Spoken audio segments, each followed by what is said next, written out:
Can I say to you this morning that the surest way for a local assembly to end up in a state of apostasy or apathy is for the leadership to neglect the preaching of the cross as set forth in the gospel of the grace of God. If you want to end up in apostasy and apathy, just neglect the preaching of the cross. Yes. You remember the Corinthians? They were a troubled assembly, weren't they? Every chapter he's dealing with problems, and he's answering questions of how they need to handle these things, that they've got problems. And as he's writing 1 Corinthians, you know what Paul identifies as the primary root cause for everything that they've got wrong in their assembly?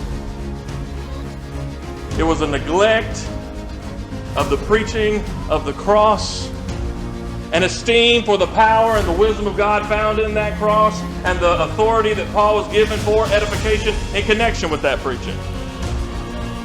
And Paul spent 4 chapters in 1 Corinthians reorienting them back to the preaching of the cross and his authority for edification in connection with it, and who they ought to be following, or the doctrine.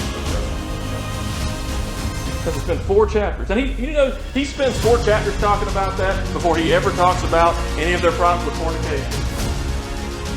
Before he ever talked about their lack of charity, their abuses of liberty, abuses of the Lord's table, the abuses of the spiritual gifts that were operational at the time. Before he addresses any of those very serious problems, he goes right in on this neglect that they have among them for the preaching of the cross and Pauline authority in connection with it. That's what had led to all the other problems. So you've got to bring them back to it. You've got to come back to where the thing that you esteem in your mind and your understanding above everything else is the wisdom and power of God in the cross. He's glorying in the cross. We glory in the cross.